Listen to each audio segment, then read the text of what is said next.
Good morning. हम लोग sulphur compound study कर रहे हैं।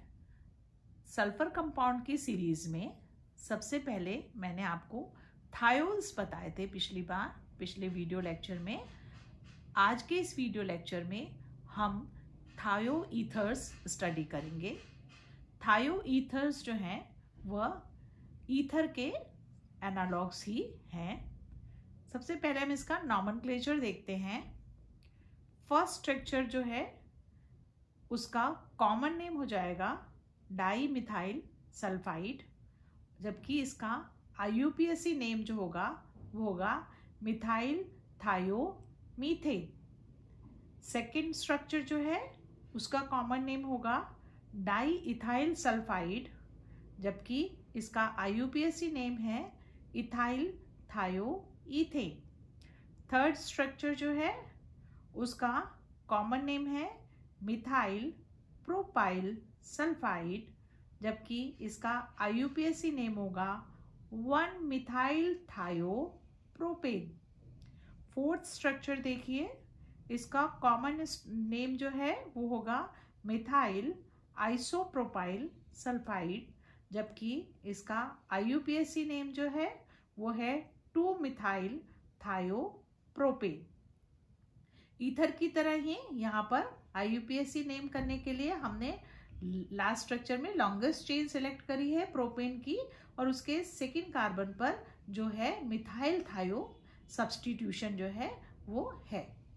ठीक है, अब हम इसके मेथड ऑफ प्रिपरेशन देखते हैं। मेथड ऑफ प्रिपरेशन में हम इसको सबसे पहले पोटेशियम सल्फाइड से बनाते हैं। पोटेशियम सल्फाइड की क्रिया हम एल्किल हैलाइड से करेंगे अगर, तो हम जो है थायो ईथर सिंथेसाइज कर सकते हैं। अगर हमने हैलाइड की जगह इथाइल पोटेशियम सल्फेट भी हम ले सकते हैं इस केस में, और उसकी भी क्रिया अगर हम पोटेशियम सल्फाइड से कराएंगे तो हमें डाई इथाइल सल्फाइड जो है मिल जाएगा। नेक्स्ट मेथड देखिए, इसमें हमने ईथर से जो है थायो ईथर सिंथेसाइज किया है। बहुत ही सिंपल सा मेथड है। ईथर को हम की क्रिया हम फॉस्फोरस पेंटा सल्फाइड से कराएंगे तो हमें इजीली जो है वो डाई इथाइल सल्फाइड मिल जाएगा अगर हमने डाई इथाइल ईथर से शुरू किया है तो, और फॉस्फोरस पेंटाऑक्साइड जो है वो साथ में रिलीज हो जाएगा। नेक्स्ट मेथड देखिए, इसमें हमने सोडियम मरकप्टाइड से किया है। यहाँ ये रिएक्शन, इसकी क्रिया हमने एल्किल हैलाइड से कराई है, तो यहाँ हमने जैसे इथाइल हैलाइड से कराई है, तो ये एक सिंपल SN2 रिएक्शन का एग्जाम्पल है और हमें easily di ethyl sulphide compound या जो है थायो ईथर हमें मिल जाएगा इससे। नेक्स्ट मेथड में हम इसकी सिंथेसिस जो है थायोल से करा रहे हैं। अगर हम डायरेक्टली थायोल्स लेते हैं तो हमें एल्यूमिनिया और zinc sulphide as a catalyst लेना पड़ेगा, और 300 डिग्री सेंटीग्रेड तक हम इसे गर्म करते हैं तो हमें डाई इथाइल सल्फाइड जो है मिल जाएगा और साथ में H2S रिलीज हो जाएगी। लास्ट मेथड देखिए, एल्कीन्स पे एडिशन से भी हम जो है थायो ईथर्स को बना सकते हैं। एल्कीन्स पे एडिशन हम करेंगे थायोल का, तो थायोल के और एल्कीन के एडिशन से हम थायो ईथर्स बना सकते हैं। लेकिन हमारी जो रिक्वायरमेंट है यहाँ पर जो एडिशन होगा वो अकॉर्डिंग टू मार्कोनिकॉफ नियम होगा, और हमारी रिक्वायरमेंट के अकॉर्डिंग हम इसमें पेरोक्साइड डाल के और जो है एंटी-टू मार्कोनिकॉफ एडिशन करा के भी थायो ईथर सिंथेसाइज कर सकते हैं। अगर जैसे कि एग्जाम्पल में दिया हुआ है, अगर हमें इससे प्रोपाइल इथाइल थायो ईथर बनाना है तो उस केस में हमें इसमें पेरोक्साइड ऐड करना पड़ेगा, तभी ये रिएक्शन पॉसिबल होगी। ये जो रिएक्शन दी है इसमें एंटी-टू मार्कोनिकॉफ एडिशन हो रहा है। फिजिकल प्रॉपर्टीज देखते हैं अब हम इसकी। थायो ईथर्स जो हैं उन ये कलरलेस होते हैं, यूजुअली वॉलेटाइल लिक्विड्स हैं ये, और इनमें कुछ अनप्लेजेंट सी स्मेल होती है। वाटर इंसॉल्युबल्स होते हैं यूजुअली, और ऑर्गेनिक सॉल्वेंट में सॉल्युबल्स होते हैं। ये हमेशा ईथर की तुलना में ज़्यादा रिएक्टिव होते हैं। हम केमिकल प्रॉपर्टीज स्टडी करते हैं अब इसकी। थायो ईथर्स जो है वो बेसिक नेचर जो है शो करते हैं। एक्चुअली में जो डाई एल्काइल सल्फाइड्स हैं वो बहुत अच्छे न्यूक्लियोफाइल भी है, क्योंकि इनमें दो दो लोन पेयर प्रेजेंट हैं। तो अगर हम इन डाई एल्काइल सल्फाइड की क्रिया किसी भी प्राइमरी एल्काइल हैलाइड से करेंगे तो सिंपल SN2 रिएक्शन द्वारा ट्राई एल्काइल सल्फोनियम सॉल्ट जो है इजीली बन जाता है। इस रिएक्शन में सल्फर ने अपना लोन पेयर जो है वो डोनेट किया है, इसलिए सल्फर पर पॉजिटिव चार्ज आ जाएगा। एल्काइल ग्रुप जो है सल्फर से जुड़ जाएगा और आयोडाइड जो है वो काउंटर आयन की तरह रहेगा। ये जो सल्फोनियम सॉल्ट बनते हैं, अगर हम इन्हें हीट करेंगे तो हीट करने पे ये वापस जो है डाइसल्फाइड में कन्वर्ट हो जाएंगे और साथ में जो है एल्काइल हैलाइड जो है साथ में बनेगा। मतलब एक तरह की ये हीट करते ही ये रिएक्शन जो है रिवर्ट जो है हो जाएगी वापस। तो इस रिएक्शन को हम इनके प्यूरिफिकेशन के लिए भी काम ले सकते हैं।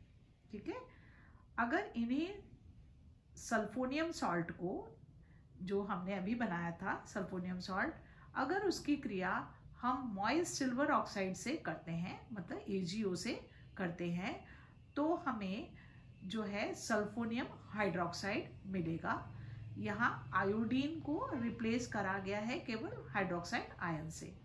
अगर अब हम इसको हीट करते हैं तो उस केस में हमें डाइसल्फाइड तो मिल ही जाएंगे। जैसे अगर हम इथाइल से शुरू कर रहे हैं तो डाई इथाइल सल्फाइड मिल जाएगा और साथ में ईथीन जो है मिलेगा। यहाँ पर ये एलिमिनेशन रिएक्शन हो जाएगी और हमें इथाइल की जगह अब यहाँ ईथीन जो है वो मिलता है।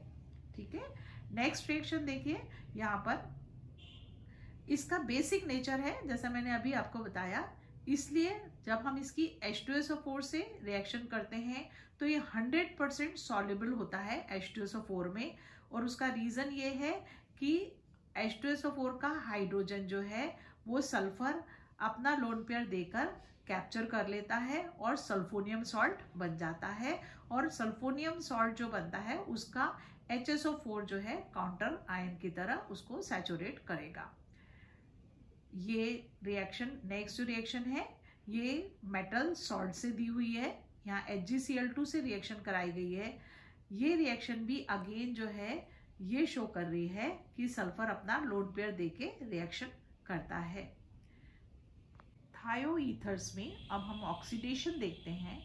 ऑक्सीडेशन जो है अगेन जैसे कि मैंने थायोस में भी आपको बताया था कि ऑक्सीडेशन का साइड जो है यहाँ पर सल्फर होता है, क्योंकि सल्फर के पास वेकेंट d ऑर्बिटल होते हैं, जबकि ईथर्स में ऑक्सीजन के पास वेकेंट 3d ऑर्बिटल्स नहीं होते हैं।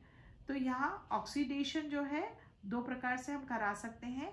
अगर माइल्ड ऑक्सीडाइजिंग एजेंट जैसे NaIO4 या H2O2 जैसे अगर हमने माइल्ड ऑक्सीडाइजिंग एजेंट लिए हैं तो रूम टेम्परेचर पे ही ये ऑक्सीडेशन हो सकता है और सल्फॉक्साइड्स बन जाएंगे। जैसे कि अगर हमने डाइइथाइल सल्फाइड से H2O2 की ऑक्सीडेशन किया है तो हमें जो है डाइइथाइल सल्फॉक्साइड जो है वो मिलेंगे। अगर हम इसका ऑक्सीडेशन जो है स्ट्रॉन्ग ऑक्सीडाइजिंग एजेंट से कराएं, जैसे KMnO4 है या एक्सेस ऑफ H2O2 ले लें अगर, तो उस केस में यहाँ पर जो है वो हमें सल्फोन्स प्राप्त होंगे। यहाँ ऑक्सीडेशन फर्दर सल्फोन्स तक हो जाएगा। तो अगर हम डाइइथाइल सल्फाइड्स से शुरू करें और KMnO4 या एक्सेस ऑफ H2O2 से रिएक्शन कराएं या ऑक्सीडेशन कराएं तो हमें डाइइथाइल सल्फॉक्साइड्स जो है सल्फोन्स जो हैं वो प्रोडक्ट के रूप में मिल सकते हैं। यह एक बहुत ही इम्पॉर्टेंट जो है एक सॉल्वेंट है जो मैं आपको यहाँ बताना चाहूँगी। डाइमिथाइल सल्फॉक्साइड एक इम्पॉर्टेंट सॉल्वेंट की तरह वर्क करता है, और उसका रीज़न ये है कि ये पोलर है और एप्रोटिक है, मतलब ये पोलर सॉल्वेंट है और इस पर कोई भी हाइड्रोजन नहीं है, एक्टिव हाइड्रोजन नहीं है, इसलिए ये सॉल्वेंट की तरह यूज होता है। और ये पोलर और नॉन पोलर दोनों तरह के कंपाउंड्स में सॉल्वेंट की तरह हम इसे यूज कर सकते हैं। अगेन यहाँ ऑक्सीडेशन जो है ईथर्स में इस तरह के पॉसिबल नहीं है, क्योंकि आप जानते हैं कि ईथर में वेकेंट डी ऑर्बिटल नहीं होते हैं। इस तरह का ऑक्सीडेशन केवल थायो ईथर्स में ही पॉसिबल है, क्योंकि इस तरह से आज हमने थायो ईथर्स स्टडी करे हैं। नेक्स्ट लेक्चर में हम जो है थायो कंपाउंड्स का कोई और कंपाउंड स्टडी करेंगे। Thank you.